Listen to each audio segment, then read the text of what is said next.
in week 3 of 4 on conflict. Unavoidable and rarely enjoyable, because how many of us actually enjoy pressing into conflict, especially in the workplace? We talked about it in our first session, but that 2.8 hours a week are going into unresolved conflict in the workplace, resulting in $350 million being wasted in annual wages yearly. It's crazy. So why is conflict in the workplace important? Why do we need to mitigate it and manage it? Because you are stressed and worried, and we can take care of that. What is within our realm of control to mitigate conflict? So in our first session, we talked about, because if culture is the behaviors or values encouraged or discouraged by people, processes, or systems over time, then we are going to have conflict, because culture involves people. Most studies pulled that conflict exists because of different perceptions, personality skills, and agendas within the workplace. Most people that I've talked to about this have brought up that they say that conflict arises because expectations have not been met. Totally agree with that. Most likely expectations are not met because of perceptions, personality skills, agendas, that sort of thing. So last week we talked to our individual contributors out there, let's go, all of our employees, and discussed how to lead up by encouraging trust and embodying humility. We walked through what it means to use contrasting, which are do and don't statements, to help clarify what we are trying to say. It allows us to address perceptions and make our agendas clear. So right now, if you are tuning in on YouTube, Facebook, LinkedIn, all of this is stored on the previous sessions, are all stored on those platforms as well. Check them out if you have a chance. But today is for our leaders. So our leaders, where are you at? Really quick, we are going to just take a deep breath in and out, and I'm going to ask you a question. Do you know that you as a leader matter to your organization? Honestly, do you know this? Because before we get too far into our content for today, I want us to start here. Leading is not convenient. So whether you are leading in your home, at work, in moments of chaos, leading is not convenient. Oftentimes, we as leaders want grace. So I'm asking all of you, as a leader, do you know that you matter to your organization? And let's give ourselves some grace before we ask it or expect it from everybody else. We're going to go, as we go through this content, keep that question just sitting in the back of your mind. We've heard it before. You're going to hear it again. People join companies and leave managers. I know you're tired of hearing it, because what that says is that people join companies and they're leaving you. So today, let's get into some nitty gritty, the practical insights of how to motivate people by addressing the real and concrete needs. Sometimes it's easier to understand a concept in a different setting. So we're going to go with the example of a salesman in vacuum cleaners. Yes, I went to vacuum cleaners. If any of you remember back in the day, back in the olden times, whenever mailers and catalogs would be sent to your house, and you would thumb through and decide, okay, we need a new vacuum cleaner. Let's get it, circle it. And then we're going to go to Sears and talk to a salesman. He probably has like a patch of carpet. You can demo the vacuum. You remember this time? A good salesman, though, whenever you would show up, would say, oh, so you're looking for a new vacuum. Awesome. What type of floors do you have? What are your windows? What are these different things? Why are they asking about your windows when you're looking for a vacuum? Because the real problem that you are trying to solve is that your floors are dirty. The salesman, a good one at least, is trying to solve for the fact that your floors are dirty. Maybe you don't need a new vacuum. Maybe you need new windows. Maybe you actually need new carpet. What is the actual cause of the dirty floors? What is it? And so the point is that as leaders, we need to see the real questions, the real needs of people, instead of just what they might be saying or what they display. So let's talk about why people are leaving companies currently. there is a huge reshuffling where they're leaving for different industries, a reinventing. People are taking on more temporary gig or part-time roles, reassessing the demands of life. This is a global issue. It's 60% in India and 49% in the US, the UK, Canada, and Australia.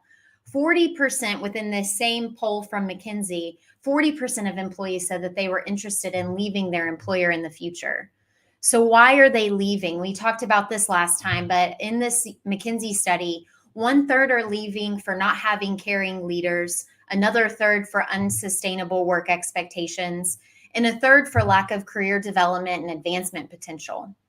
Many of them said that this isn't about money. 55% of employee engagement is driven by non-financial recognition.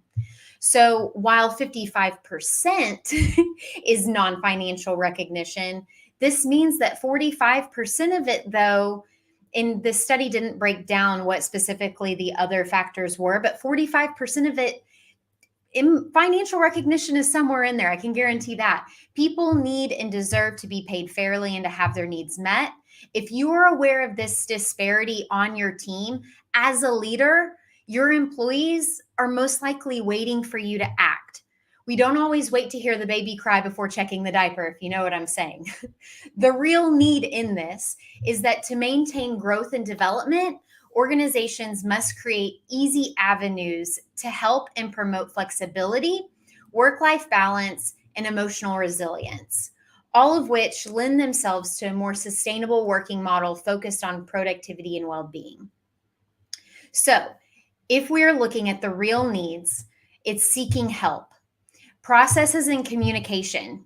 If we're looking at how people reach out to seek help, are we making sure that communication across teams through email, understanding org charts and like what that team's, how that feeds into like what this individual role is, how you're having one-on-ones, what your team meeting cadence looks like. Create feedback loops where you can foster two-way communication, not just between individuals, but also from your team. What barriers are they having? What hiccups are going on? How can you step in and better understand what it is that they are really experiencing? Secondly, within this, it's promoting flexibility. I want to debunk something really quick. This is not referring to remote work. Maybe a little bit, but most of the time, whenever somebody is asking for flexibility, they're really referencing teamwork and collaboration. People want time away from work, but oftentimes our policies can blur that. It's not, I want flexibility, but don't call me after 5. It's that people are asking for time away from work and work to revolve a little bit more around some of their priorities and what matters most to them, which means, can I be on a team that covers me? A person's absence should not expose them. The team can be adaptive enough to cover them. Going back to seeking help, what are our processes within communication? And can we promote flexibility in the workplace? Work-life balance. We've talked about this before, but can you identify for your teams and for yourself what time off looks like or what being off the clock is like? Do you have a policy that says you have to have your email on your phone and be reachable at all hours of the day? We've all been there where we are in an important conversation with somebody that means so much to us, and yet we hear that notification and we immediately pick up the phone just to see the email, and now we're distracted and taken away. So work-life balance, can you as a leader help identify what your expectation is whenever you're off hours?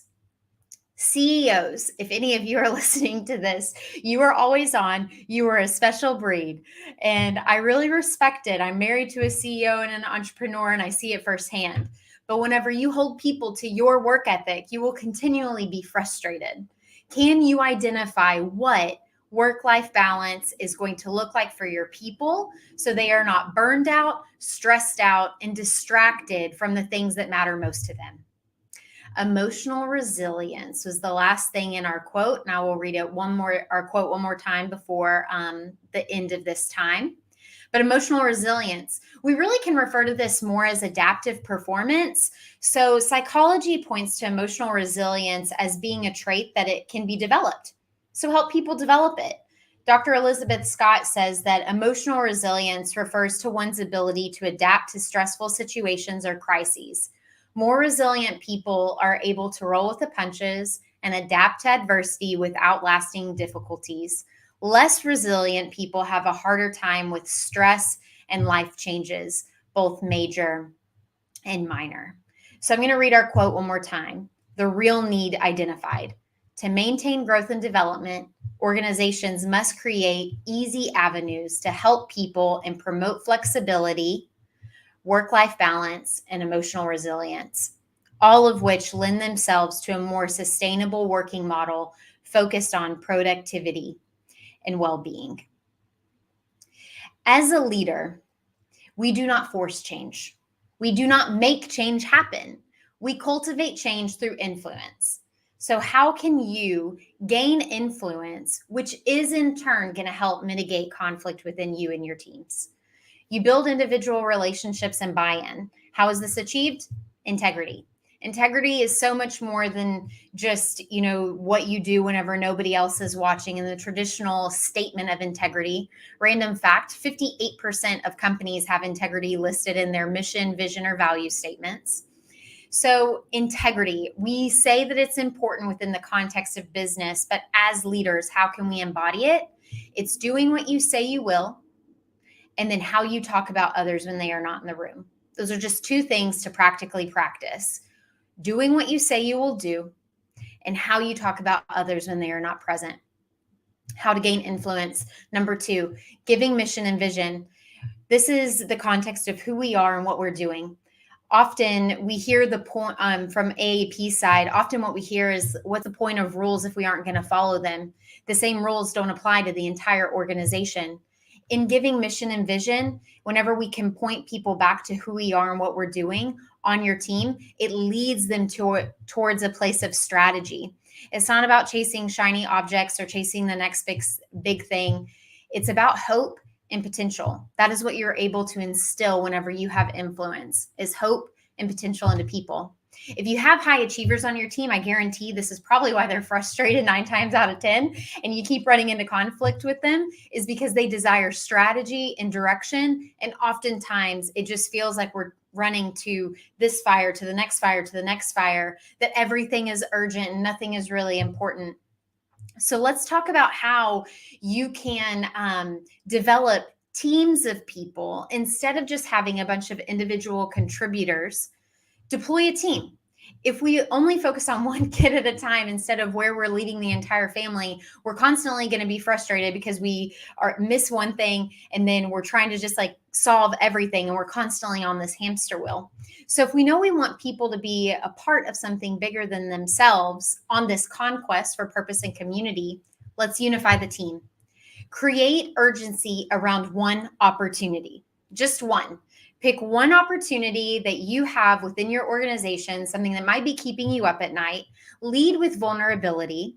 Brené Brown says that vulnerability is risk, uncertainty, and emotional exposure. I know it's hard. It's not easy. Once again, leading, it's not convenient. But if you can pick one big opportunity, something that's just been kind of bothering you and sitting, talk to your team about it and create urgency around the resolve for this one opportunity. Lean into adaptive performance, and you will watch them rise up and solve things differently than you would. Celebrate the wins, and then just don't let up on the goals. Final thought in wrapping this up, I want to remind us once again that you as a leader matter to your organization. My hope and prayer, dare I say it, yes, my prayer, is that you are empowered to get organized in the most important and overlooked place, your thoughts, your brain. Whenever we're able to really identify the needs of people and why conflict is coming up in the first place, and we're able to solve for those needs, I promise you, you're going to have happier employees. They're going to be more bought into you. If you or people on your team are looking for individual coaching or need help with some of these things, please do not hesitate to reach out. I would love to connect with you for you or your own individual needs. Next week is the conclusion of this series, and we will be addressing our favorite thing to talk about, which is ourselves. What do we do when we're having conflict within us? We've practiced bad boundaries or getting these overwhelming feelings. Sometimes that's shame. Sometimes it's just sheer rage because you want to foster change, but you can't. And everyone's pressuring you. And there's just all of this stuff, those overwhelming thoughts, feelings, all of it, whatever it may be. We're going to walk through an exercise on how to identify our no so that we can honor our yes. Once again, if you have any questions, please feel free to reach out, drop them in the chat, and I will see you next week here live, YouTube, Facebook, LinkedIn. I promise you're not alone. See you next week.